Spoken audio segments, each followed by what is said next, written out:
تلاوت کلام پاک، حمد باری تعالی اور نعت نبی کے بعد اپنے اس کانفرنس کے صدر جناب فضیلت الشیخ محمد ابراہیم مدنی حفیظہ اللہ امیر ضلعی جمعیت اہل حدیث سدھارتھ نگر کو بلا تاخیر کیے دعوت دوں گا اس شعر کے ساتھ کہ ہماری محفلوں میں یہ بڑے بوڑھے ضروری ہیں، ہماری محفلوں میں یہ بڑے بوڑھے ضروری ہیں، اگر یہی نہیں ہوں گے تو پگڑی کون باندھے گا۔ میں اس شعر کے ساتھ اپنے اس جلسے کے صدر فضیلت الشیخ محمد ابراہیم مدنی حفیظ اللہ کو دعوت دوں گا کہ آپ آئیں اور صدارتی خطاب سے ہم لوگوں کو محظوظ فرمائیں۔ السلام علیکم ورحمۃ اللہ وبرکاتہ۔ ان الحمد للہ نحمده ونستعینه ونستغفره ونعوذ بالله من شرور انفسنا ومن سیئات اعمالنا، من يهده الله فلا مضل له ومن يضلل فلا هادي له، وأشهد أن لا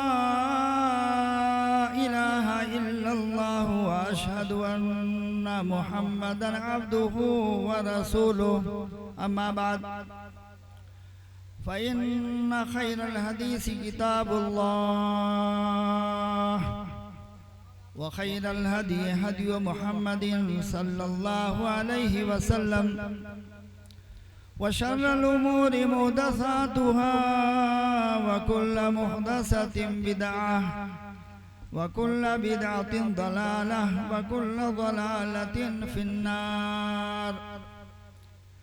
أعوذ بالله السميع العليم من الشيطان الرجيم، بسم الله الرحمن الرحيم۔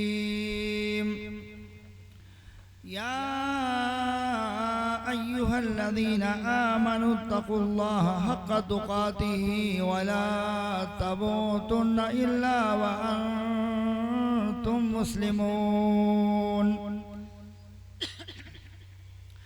يا أيها الناس اتقوا ربكم الذي خلقكم من نفس واحدة وخلق منها زوجها وبث منهما رجالا كثيرا ونساء، واتقوا الله الذي تساءلون به والأرحام، إن الله كان عليكم رقيبا۔ يا أيها الذين آمنوا اتقوا الله وقولوا قولا سديدا يصلح لكم أعمالكم ويغفر لكم ذنوبكم، ومن يطع الله ورسوله فقد فاز فوزا عظيما۔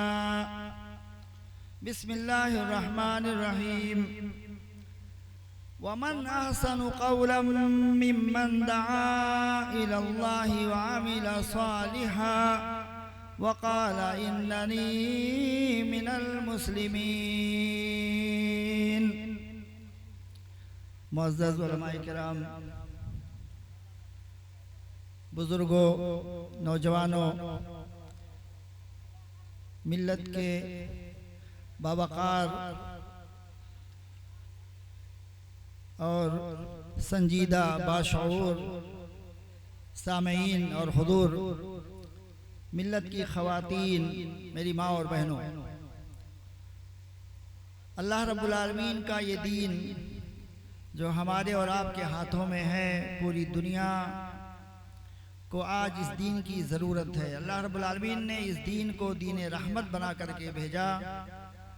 اس دین کے نبی محمد عربی صلی اللہ علیہ وسلم رحمت عالم ہیں، نبی رحمت ہیں، اور آپ کا یہ اجلاس رحمت عالم کانفرنس ہے۔ یہ دین جو ہمارے ہاتھوں میں پوری دنیا کے لیے رحمت ہے، ہمارے لیے بھی اور ہم جیسے تمام اللہ کے بندوں کے لیے اور ملک کے باشندوں کے لیے بھی، برادران وطن کے لیے بھی، دنیا کے تمام لوگ جہاں جس گوشے میں بھی پائے جاتے ہیں، تمام لوگوں کے لیے دین رحمت۔ اسی لیے اللہ رب العالمین نے اس دین کو نازل کرنے کے بعد اپنے چنے ہوئے بندوں کا ایک سلسلہ، اپنے بندوں میں چنے ہوئے بندوں کا ایک طویل سلسلہ، جب سے یہ دنیا قائم ہے، دنیا کو اللہ تعالیٰ نے آباد کیا، تبھی سے رسولوں کا، اولو العزم رسولوں کا اور نبیوں کا سلسلہ جاری کیا۔ اور یہ اسی لیے کہ انسان کو اگر بار بار بتایا نہ جائے، اس کو سمجھایا نہ جائے، اس کو بیدار نہ کیا جائے، ہوشیار اور چوکنا نہ کیا جائے، تو اس دنیا میں گناہوں کا میل و کچیل اور دنیا کے مختلف حالات اور دنیا کی یہ مشغولیتیں اور دنیا کی رنگینیاں اور دنیا کے فسادات انسانی ذہن و دماغ اور قلوب و اذہان پر چھا جائیں اور انہیں اس طرح دین رحمت سے برگشتہ اور بیزار کر دیں گے۔ اسی لیے اللہ تعالیٰ نے نبی کریم صلی اللہ علیہ وسلم کو اس بات کا حکم دیا، ادع الی سبیل ربک بالحکمت والموعظۃ الحسنہ وجادلہم باللتی ہی احسن۔ رسول اللہ صلی اللہ علیہ وسلم جن کا کام رسالت کو پہنچانا تھا، اور اللہ تعالیٰ نے دین کی تبلیغ کی بہت بڑی ذمہ داری اور امانت آپ پر ڈالی تھی، اور یہ حکم دیا تھا، یا ایھا الرسول بلغ ما انزل الیک من ربک، اے رسول اللہ کی جانب سے آپ پر جو احکامات نازل کیے گئے ہیں، جو دین دیا گیا ہے، جو دین اتارا گیا ہے، اسے لوگوں تک پہنچائیں۔ وَإِن لَمْ تَفْعَلْ فَمَا بَلَّغْتَ رِسَالَتَهُ، اگر دین کو پہنچانے میں آپ نے کمی کی، آپ نے نہیں پہنچایا، تو اللہ کی رسالت آپ نے نہیں پہنچایا۔ اور اللہ تعالیٰ نے کہا ادعو الی سبیل ربک، اپنے رب کے راستے کی جانب لوگوں کو آپ بلاتے رہیں، برابر بلاتے رہیں، حکمت کے ساتھ، ہوشیاری کے ساتھ، دانائی کے ساتھ، سمجھ بوجھ کے ساتھ، حکمت اور دانائی کے ساتھ اس دین کا تبلیغ کرتے رہنا، یہ امت کے تمام لوگوں پر واجب ہے۔ اللہ کے رسول صلی اللہ علیہ وسلم کے جتنے امتی ہیں، ہم اور آپ، عوام الناس بھی اور خواص تو لازمی طور پر، جتنے بھی لوگ ہیں، تمام لوگوں پر دین کی تبلیغ اور دین کا پہنچانا یہ واجب اور ضروری ہے۔ اسی لیے اللہ رب العالمین نے جس طرح سے دین رحمت اور رسول اللہ صلی اللہ علیہ وسلم کو نبی رحمت، ایسے آپ کی امت کو خیر امت قرار دیا۔ اور خیر امت کا سبب کیا ہے؟ اللہ تعالیٰ نے ارشاد فرمایا کنتم خیر امت اخرجت للناس تأمرون بالمعروف وتنہون عن المنکر وتؤمنون باللہ، تم سب سے بہترین لوگ ہو، اچھے لوگ ہو، امت کے سب سے بہترین اچھے افراد ہو۔ کام کیا ہے؟ شیوا کیا ہے؟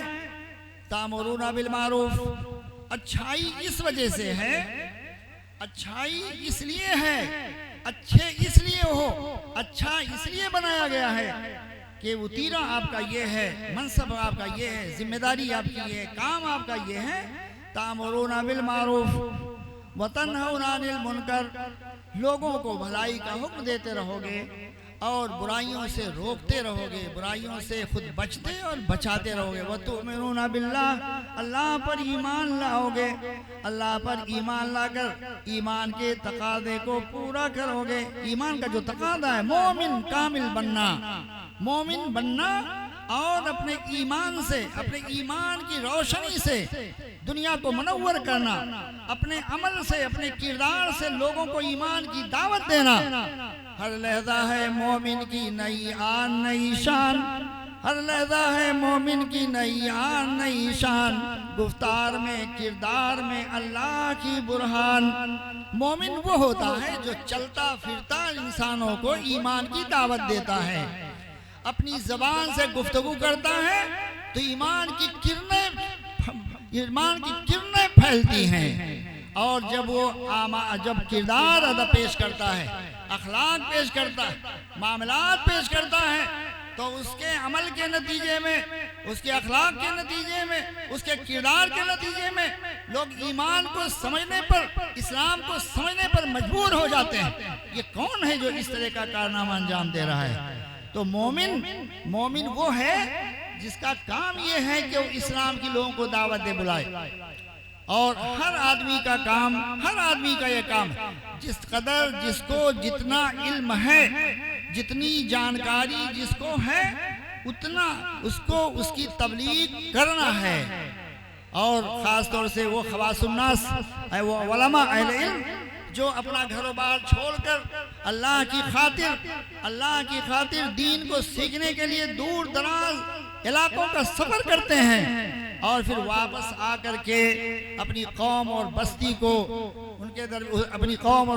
کو علم کی روشنی سے آراستہ کرتے ہیں اور ہدایت اور نور بانٹتے ہیں، جن کے بارے میں اللہ تعالیٰ نے فرمایا فَلَوْلَا نَفَرَ مِن كُلِّ فِرْقَةٍ مِّنْهُمْ طَائِفَةٌ لِيَتَفَقَّهُوا فِي الدِّينِ وَلِيُنذِرُوا قَوْمَهُمْ إِذَا رَجَعُوا إِلَيْهِمْ۔ کیوں ایسا نہیں کیا کرتے لوگ؟ ایسا کیوں نہیں کرتے کہ ایک ٹولی تمہاری نکلے اپنے گھر سے، کوچ کرے، جائے ایسی جگہ میں جائے، ایسے محل میں جائے، ایسی شخصیتوں کے پاس جائے، ایسے مرکز میں جائے، ایسے شہر میں جائے جہاں علم کا مرکز ہو، جہاں تفقہ حاصل ہو، جہاں علم حاصل ہو، جہاں علم کی دولت ملے اسے، قرآن اور حدیث کا علم سیکھے وہ، اور سیکھ کر کے وہ اپنے گھروں میں آئے، واپس آئے اپنی بستی میں، واپس آئے اپنے علاقے میں، واپس آئے اپنے دیہات میں، اور وہاں آ کر کے لِيُنذِرُوا قَوْمَهُمْ إِذَا رَجَعُوا إِلَيْهِمْ، تاکہ لوگوں کو اللہ رب العالمین کے خوف کا خوف دلائے، اللہ رب العالمین کی طرف دعوت دے، اللہ تعالیٰ کی جانب بلائے، اللہ تعالیٰ کی وحدانیت کا سبق پڑھائے، اور اس مقصد کو پہچنوائے جس مقصد کے لیے اللہ تعالیٰ نے انسان کو اس دنیا میں بھیجا ہے۔ وَمَا خَلَقْتُ الْجِنَّ وَالْإِنسَ إِلَّا لِيَعْبُدُونَ، ہم نے انسانوں اور جناتوں کو صرف اپنی بندگی کے لیے پیدا کیا، لہذا ہمارا سب سے پہلا کام اللہ تعالیٰ کی بندگی کرنا، اس کی معرفت ہمیں حاصل ہونی چاہیے، اس کی جانکاری ہمیں ہونی چاہیے، اور اللہ تعالیٰ کی بندگی کا طریقہ بھی ہمیں معلوم ہونا چاہیے۔ کیسے معلوم ہوگا؟ دین کی تعلیم سے، دین کے علم سے۔ اور یہ کیسے ہمیں حاصل ہوگا؟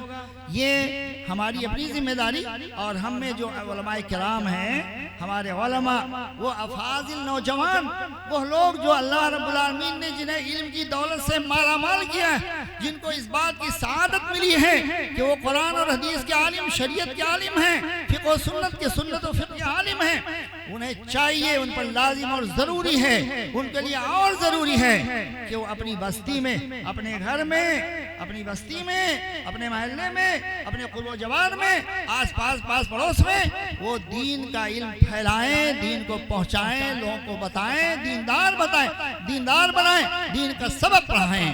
یہ اسی لیے یہ قرآن اس کی تعلیم دیتا ہے، اور علم اسی لیے حاصل کیا جاتا ہے، اسی لیے اللہ رب العالمین نے، اللہ تعالیٰ نے قرآن مجید کے اندر اسی لیے ایسے لوگوں کی بڑی فضیلت بیان کی، ایسے لوگ جو علم حاصل کرنے والے ہیں، ان کی بہت بڑی فضیلت، اور علماء یہ انبیاء کے وارث ہیں۔ اللہ تعالیٰ نے اس کائنات میں انسانوں کی ہدایت کے لیے نبیوں کا جو سلسلہ جاری کیا تھا، جب سلسلے نبوت ختم تو اب اس کے بعد دین کی تبلیغ کا کام، اور یہ بڑی ذمہ داری جن حضرات کے کندھوں پہ ہے، وہ اہل علم ہیں، علماء، ان کی ذمہ داری ہے وہ یہ فریضہ انجام دیں، وہ کام انجام دیں۔ اور ضرورت اس لیے بھی ہے کہ ہماری بستیاں، ہمارے علاقے، ہمارے گھر میں رہنے والے افراد، سبھی لوگ اس بات کے بہت ہی زیادہ محتاج ہیں کہ انہیں دین پڑھایا جائے، انہیں دین سکھایا جائے، دین کی تعلیم انہیں دی جائے۔ افسوس کے ساتھ کہنا پڑتا ہے، میری بات گرا نہ گزرے کسی کو، افسوس کے ساتھ کہنا پڑتا ہے کہ ہم عالم دین ہیں، مدرسوں میں تو پڑھا لیتے ہیں، لیکن اپنے گھر میں کبھی بیٹھ کر گھر والوں کو نہیں پڑھاتے، اپنے بچوں کو، بیوی کو، ماں باپ کو، والدین کو، بہن برادر کو بیٹھ کر کے کبھی سبق نہیں لیتے، کبھی نہیں پڑھاتے ان کو کہ لاؤ ہم دین پڑھائیں گے یہاں۔ اس کے برخلاف میں نے بلاد عربیہ میں دیکھا ہے، عرب میں دیکھا ہے کہ ائمہ علماء کرام اپنے گھروں میں بیٹھ کر کے درس دیا کرتے ہیں، علم پڑھایا جاتا ہے. علم کو پڑھنے سے، علم پڑھانے سے علم آتا ہے، علم بتانے سے علم آتا ہے. میرے بھائیو، اسی لیے اللہ کے رسول صلی اللہ علیہ وسلم نے حضرت علی رضی اللہ تعالیٰ عنہ کو جب خیبر کی جانب بھیجا تو کیا کہا؟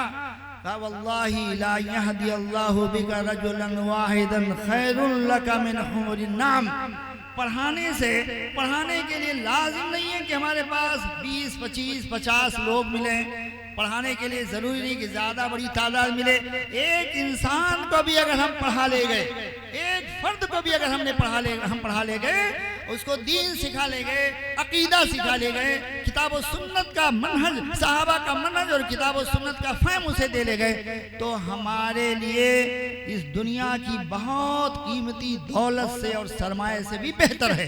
حضرت اللہ کے رسول صلی اللہ علیہ وسلم نے علی رضی اللہ تعالیٰ کو جب خیبر کے یہودیوں کی جانب وہاں ذمہ دار بنا کر کے بھیجا تو یہ کہا تھا کہ اے علی، آپ کے چچیرے بھائی، کہ اے علی، تمہاری آپ کے ہاتھ سے اگر ایک انسان بھی راہ حق پا جائے گا تو یہاں عرب کے قیمتی سرخ اونٹوں سے بھی زیادہ وہ بہتر ہوگا. ایک یہودی بھی اگر ایمان لے آئے گا، ایک یہودی بھی اگر کلمہ پڑھ لے گا، ایک یہودی کو بھی اگر دین کا علم حاصل ہو جائے گا تو وہ بہت بڑی دولت ہے، بہت بڑا سرمایہ ہے. میرے بھائیو، ہمیں علم کے لیے مدرسہ ہی نہیں، آج ہمارے یہاں ایک اور مصیبت چیز بن گئی ہے. یہ جو ہے درس نظامی نے آج یہ کہیے جو بچہ مدرسے میں جائے گا وہ پڑھے گا. جو بچہ چھوٹے سے لے کر کے بڑا جوان بوڑھا ہو گیا، اگر مدرسے میں نہ گیا، استاد کے پاس نہ گیا تو کوئی مدرسہ اس کے لیے نہیں. جبکہ میرے بھائیو، ہمارے دین کا سب سے پہلا مدرسہ، اللہ کا گھر ہے. اللہ کا گھر پہلا مدرسہ. ابتدا میں مکہ میں جب بڑی دقت پریشانی تھی، اللہ کے رسول صلی اللہ علیہ وسلم اپنے گھر میں صحابہ کو پڑھایا کرتے تھے. مدینہ میں جب پہنچے تو مسجد نبوی یہ پہلا مدرسہ ہے، پہلا جامعہ ہے، پہلی یونیورسٹی ہے جہاں سے ایسے صحابہ علم کے ایسے سورج اور مہپانے نکلے جنہوں نے پوری دنیا کو علم سے منور کر دیا. آج انہی کے ذریعے سے پہنچنے والا علم، تفسیر کا علم، حدیث کا علم انہی صحابہ سے ہمیں ملا ہوا ہے جو مسجد نبوی میں مسجد کے اس مدرسے میں پڑھنے والا. مسجد وہی مدرسہ، کوئی جامعہ نہیں تھا، کوئی یونیورسٹی نہیں تھی، کوئی کالج نہیں تھا، کوئی نظام نہیں تھا. مسجد میں پڑھنے والے وہ صحابہ تھے. اللہ کے رسول صلی اللہ علیہ وسلم اسی مسجد میں پڑھاتے تھے.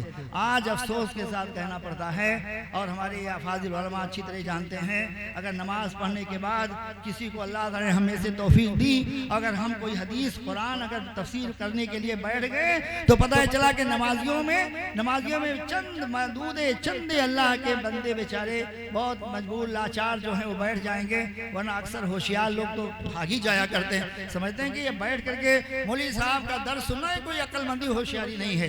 یہ ایسا محسوس کیا جاتا ہے، ایسا دیکھا جاتا ہے. حالانکہ میرے بھائیو، علم یہاں سے حاصل ہوتا ہے. علم کے لیے ضروری نہیں جامعہ، علم کے ضروری نہیں مدرسہ، علم کے لیے ضروری نہیں کوئی کالج، علم کے ضروری نہیں بڑی تعداد، بلکہ آپ جہاں کہیں بھی ہیں، جہاں بھی ہیں، آپ علم سیکھیے.